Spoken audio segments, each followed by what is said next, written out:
رسوله الكريم أما بعد قال الله تعالى في كلامه المجيد وفرقانه الحميد إن الذين يأكلون أموال اليتامى ظلما إنما يأكلون في بطونهم نارا وسيصلون سعيرا صدق اللہ العظیم۔ میرے انتہائی قابل قدر اور میرے سپورٹر حضرات، میں نے پچھلی ویڈیو میں آپ کو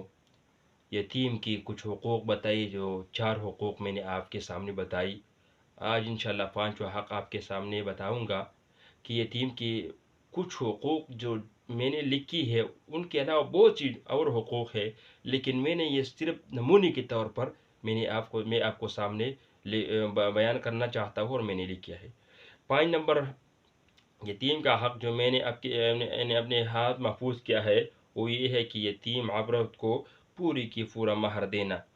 اگر وہ خوشی سے اس انسان کو اپنا مہر معاف کر دیتے ہیں تو ان کے لیے انسان پر کوئی گناہ نہ ہو۔ مطلب اس کا یہ ہے کہ جب ایک شخص یتیم لڑکی کے ساتھ نکاح کرتے ہیں اور وہ شخص یتیم لڑکی کو پوری کی پوری مہر دیتے ہیں اور بعد میں اس لڑکی اس شخص کو اپنی طرف سے مہر پورا معاف کرتے ہیں یا آدھا معاف کرتے ہیں یا چوتھائی اور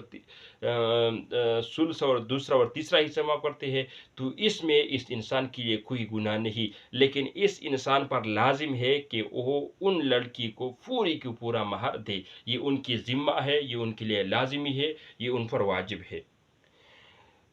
6 نمبر یہ ہے جب یتیم بچے نادان اور ناسمجھ ہو تو اس کو مال انہیں ناسمجھی کے زمانے میں مت دو، ورنہ وہ برباد کر ڈالے گا۔ البتہ نان اور نفقہ، کپڑا وغیرہ ضرور دیتے رہو اور انہیں کوئی تکلیف نہ پہنچاؤ۔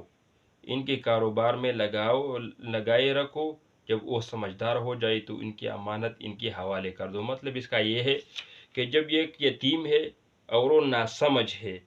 وہ نادان ہے،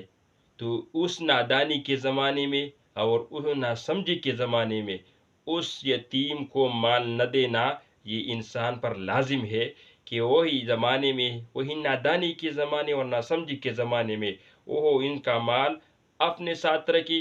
ان کے لیے کھانے پینے، ان کے لیے کپڑے وغیرہ کا استعمال وہ کرے، ان پر لگا دے، ان کے کاروبار میں یہ لگا دے۔ جب وہ سمجھدار ہو جائے، جب وہ دانا اور ہوشیار ہو جائے تو یہ ان کی امانت ہے اور وہ ان کو یہ حوالہ کر دی۔ لیکن ناسمجھی کے زمانے میں اگر انہوں نے اس یتیم کو مال دیا، اس کے روپیہ اور پیسے دیا، ان کی اسباب دیا، تو وہ یتیم، اور یہ تو یتیم ہے، دوسرا یہ کہ ناسمجھ ہے، تو یہ جو دونوں چیزیں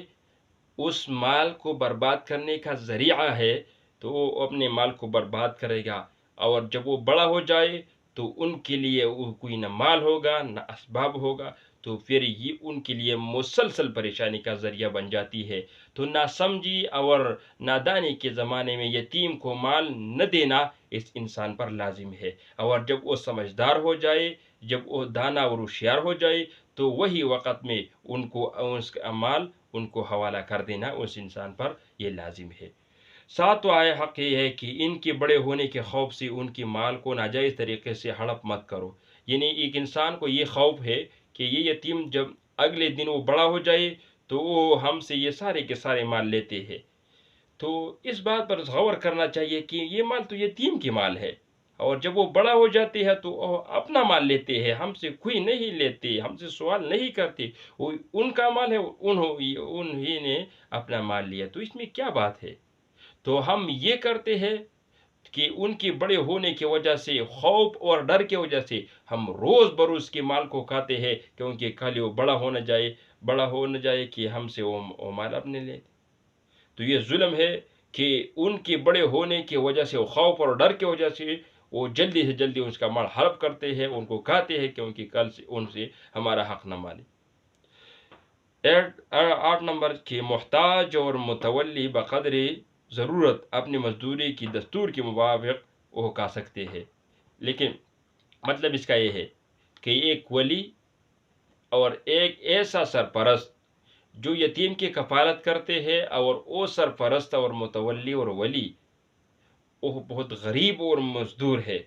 تو اپنی مزدوری کی خاطر اور مزدوری کے مطابق وہ یتیم کے مال سے اس مزدوری لیتے ہیں، یہ ان کے لیے جائز ہے۔ اگر ان کی بس میں یہ ہے، ان کی قدرت ہے، تو یتیم کے مال سے وہ کچھ بھی نہ کھائے۔ اگر وہ مجبور ہے تو مجبوری کے حالت میں یتیم کے مال سے وہ کھاتے ہیں، یہ ان کے لیے جائز ہے۔ 9 نمبر، مال کی واپسی کے وقت جب وہ مال واپس کرتے ہیں تو اسی وقت ان پر 2 گواہ ان کو لازم ہونا ہے، تاکہ آئندہ یہ یتیم یہ کوئی جھگڑا نہ کرے، یا کوئی فساد نہ کرے، یا کوئی اور کام نہ کرے۔ مطلب اس کا یہ ہے کہ جب یتیم کو یہ شخص اپنے مال دیتے ہیں تو یتیم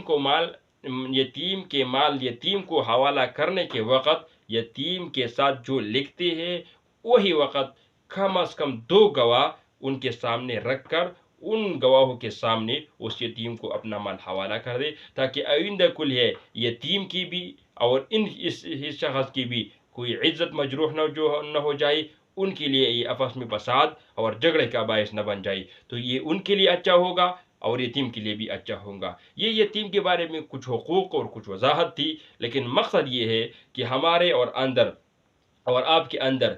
یہ سوچ کرنا، یہ فکر کرنا، یہ تدبر کرنا، یہ غور کرنا کہ ہم اس معاشرے میں یتیم کے ساتھ کیسا سلوک کرتے ہیں اور یتیم کے ساتھ کیسا سلوک ہونا چاہیے، تو اس پر ہم اپنے آپ کو اور آپ بھی اپنے آپ کے سامنے اور اپنے گریبان میں جا کر وہی بارے میں سوچ کرے، فکر کرے اور اپنے بارے میں فیصلہ کرے۔ تب تک